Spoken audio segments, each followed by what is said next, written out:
président de la métropole, Madame la directrice générale, Monsieur le directeur, je salue les bailleurs sociaux, aux adjoints, les conseillers municipaux, Monsieur le maire, nos amis de la presse. Merci Monsieur le maire d'avoir organisé ce double événement et de m'y avoir convié. J'y suis venu avec beaucoup de plaisir, d'intérêt, et je pense qu'il est important de marquer par des signes, par des symboles, des politiques publiques qui se traduisent dans les faits, et c'est le cas cet après-midi.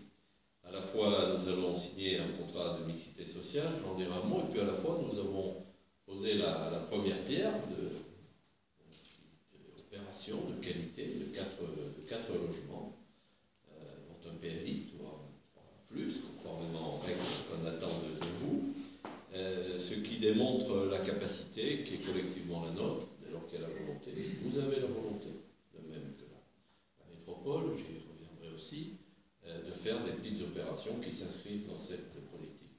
Je le dis d'autant plus qu'on est dans une période où les indicateurs au niveau national sont bien orientés pour la politique du logement. Sur les 12 derniers mois, les mises en chantier ont progressé de plus de 10% par rapport aux 12 mois précédents. Et il en est de même pour les logements autorisés, c'est-à-dire le permis de construire, la progression même plus forte, elle est de 14%. Donc on est dans une période où le logement, la construction repart, et c'est toujours une bonne nouvelle pour l'économie. Le contrat de mixité sociale est à mes yeux un acte important, et c'est pourquoi je m'efforce d'aller les signer très personnellement et in situ. Dans un premier temps, quand les communes se trouvent prises dans l'arrêté préfectoral de carence, ce terme est un peu rude, mais au fond, il est choisi à dessein, c'est jamais une grande joie sur les territoires, je le sais bien. Mais derrière ces dispositifs de la loi de 2000, dite SRU, renforcée par la loi de janvier 2013, ce n'est pas une logique punitive qui est à l'œuvre, c'est une logique qui veut construire et construire ensemble, État, collectivités, bailleurs sociaux.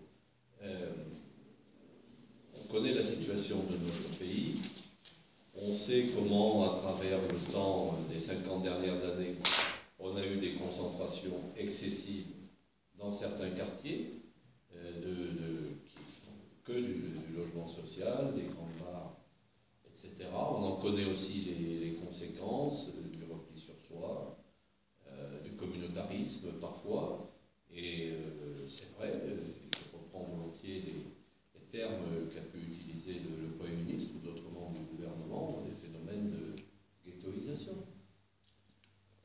Ce n'est pas conforme à l'idée que nous nous faisons de la République. Et ce n'est pas un hasard si, lors du premier comité interministériel égalité et citoyenneté, qui a suivi les attentats de janvier 2015, ce siècle s'était tenu au mois de mars de 2015, dans les grandes actions égalité et citoyenneté, on trouve l'école, on trouve les valeurs de la République, mais on trouve la politique du logement. Parce qu'il faut casser cette situation infernale qui conduit au ghetto, qui conduit à une sorte de séparation, de ségrégation sur le terrain. Et les mécanismes de la loi SRU y contribuent, en se donnant comme objectif et en se donnant les moyens juridiques de faire atteindre aux communes concernées le taux de 25% de logements sociaux. Et on conduit peu à peu à développer une offre de logement sur des territoires qui en manquaient, et ça permet dans le même temps, notamment avec les opérations de rénovation urbaine que nous menons dans ces quartiers de grands ensembles issus des 50 dernières années, bien eux aussi, de les ouvrir, de diversifier, et la mixité doit se faire des deux côtés, doit se faire dans ces quartiers dont nous devons nous occuper, mais doit se faire aussi sur des territoires comme celui-ci. Alors moi je veux saluer vraiment, monsieur le maire, la qualité de votre engagement et le volontarisme intelligent qui vous habite dans cette démarche. Vous avez donné les chiffres. On me rappelle qu'il y avait 5 logements sociaux en 2009 sur le territoire de la commune, et pour atteindre l'objectif de 25%, la marche paraissait évidemment extraordinairement haute et hors d'atteinte.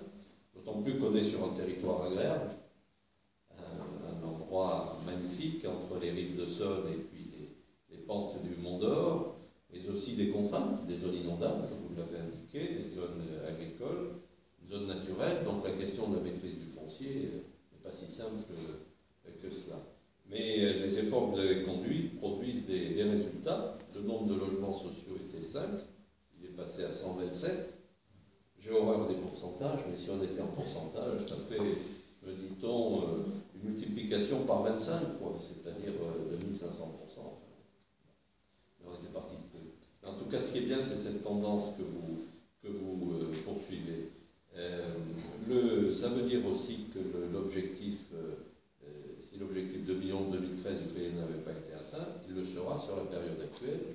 D'ores et déjà, d'après les éléments que me communiquent mes services, la direction départementale des territoires avec Mme Bazaille, on est déjà à 52, c'est bien ça, pour un objectif qui était de 41. Donc sur ce triennal, eh bien, la commune sera au rendez-vous, ce qui vous fera échapper à l'opprobre de la carence et surtout aux conséquences financières du prélèvement.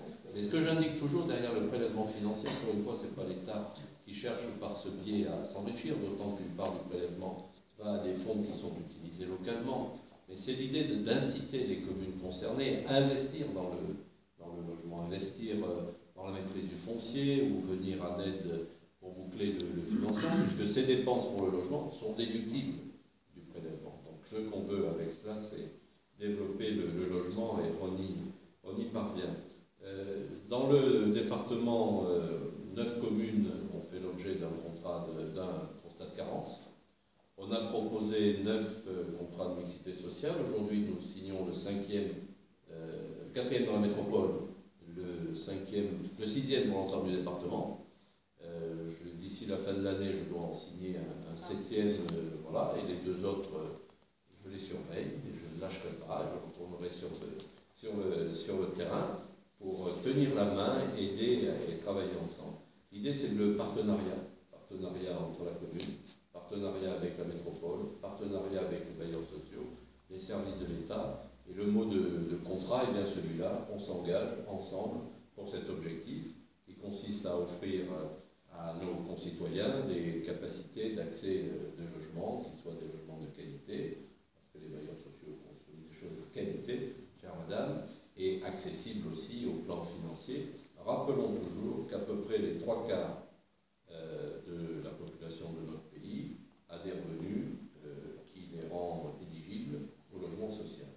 Donc la vision que l'on peut avoir du logement social et qui est souvent véhiculée est complètement décalée par rapport à la réalité, avec les difficultés de la vie quotidienne, les difficultés d'entrer dans la vie active de jeunes couples, même des personnes qui peuvent trouver curieux et engager des contentieux parce qu'un programme de logement social se développe en face de chez eux, seront peut-être un jour bien contents de voir que leurs enfants, couples de fonctionnaires par exemple, pourront de la sorte accéder à un logement de qualité.